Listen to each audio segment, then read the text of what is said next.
судасны зузаан хийдүүлээ тийм ээ. Судасны хаана байдаг вэ? Хэд орчим миллиметр хатахад энэ хүрхлээ гэдэг талаар тодорхой хэмжээний мэдээлэл аваагүй улсууд яадаг хатдаг тийм ээ.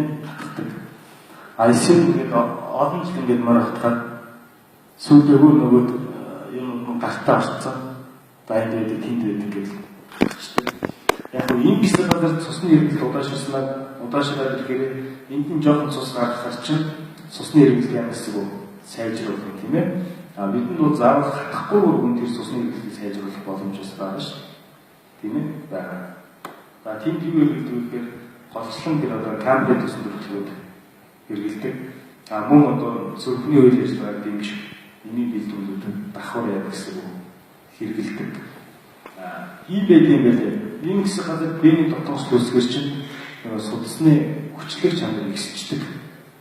Хүчлэг чанарыг ихсгээрээ тэр хэсэг газар шингэнэ аваад цусны өнгөнд өөрчлөгддөг. Тэгээ манай чинь хатгачаараа ингээд хар цус гараад дараа нь ингээд ягаад цус гараад дараа нь ингээд зөөр өөрчлөө гэдэг үстэй тийм ээ. Тэгэхээр ийм байна. Гимтлийн зэрэг баг байх тусам тийм ээ. Өөрөөр хэлбэл магадлал маш их байна. Манайд бол хатгаад эвэрсэн гэдэг нь бол дандаа тийм нэг гимтлийн зэрэг баг байхгүй. Өөрийнхөө бие махбодын дархлаагаар ингээд идэрчдэг. Тэгээд хүмүүс болохоор хатгацнаар хатгаад идэгчлээ гэж бас боддог. Тэр бас буруу ойлголт байна шүү. Яг нь хатгын ачаалал өдрөө хэсэг газрын цусаа хэмжигэл яах юм бэ? Сайжруулах юм байна. Үүн бол манай жоохон тийм нэг амьтгал галдуугийн зүйлийн талаар мэдлэгтэй болчих юм бол бас одоо сайн тэр сүлсийг ханж байгаа улсууд байгаа шүү дээ тийм ээ. Тэр хүмүүс болохоор нэг хатхан нөгөө утгаа буцаад тэгээд төрөндөө ичнэ тийм ээ. Асаа шүтж байгаа нэг ч юм уу.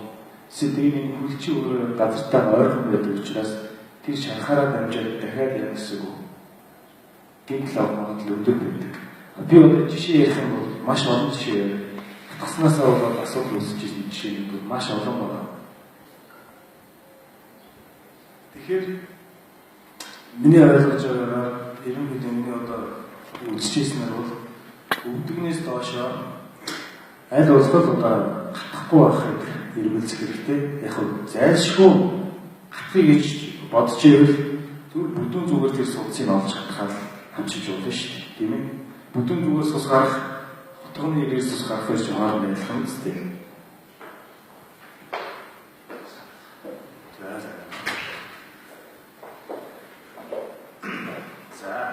За тэгвэл би сая хоёр судс хийж ирсэн тийм ээ. Энэ талаар гэж. Тэр хоёр явсараа туураны доторлолтой гарчтай. Туураны дотор талруу орох юм салаална. Тэр салаан болохоор үнэснээ нэг хялгсан судсны гэж хэлэх юм байна. Хялгсан судсны үеэр 14,000 орчим хялгсан судс байдаг. Туураны дотор талд.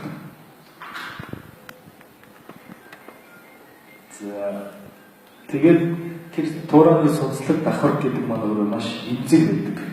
Маш эмзэг. Тэр хүмүүс туураа тавьдаг тийм ээ. Туураа чигээр буцаагаад газартаа гараад халдвар авах магадлал өдөр байна шүү.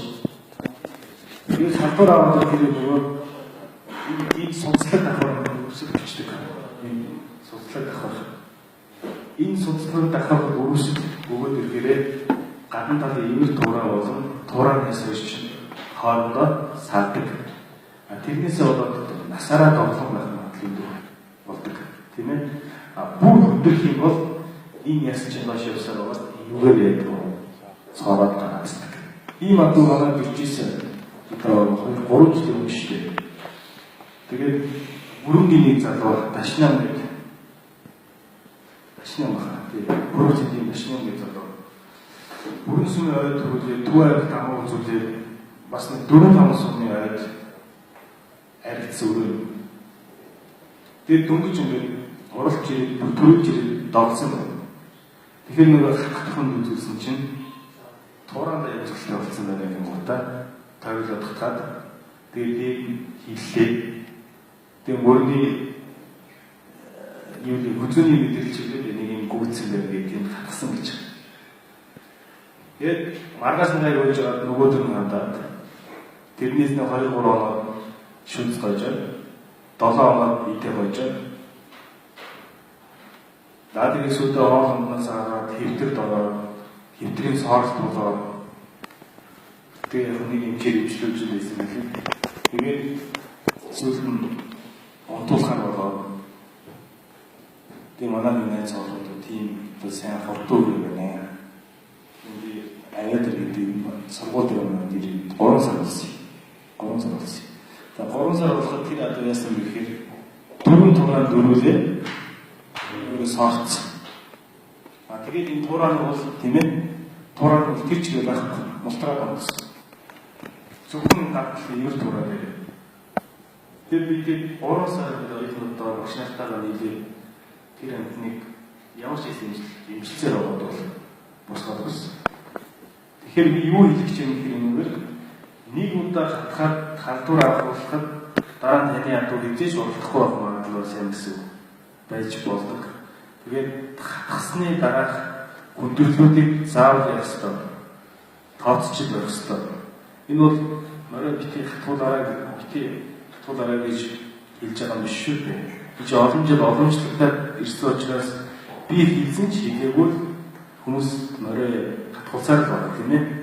Яг хоо сүүлдээ одоо арай өөр бодолтой болоод өвдгнээс доош хатхаас татхал за дээгүүр бол хатхад өндөр авахд болно шүү дээ. Дээгүүр бол чинь шүрэн шанс баг дандаа яг зөөлөг болчих.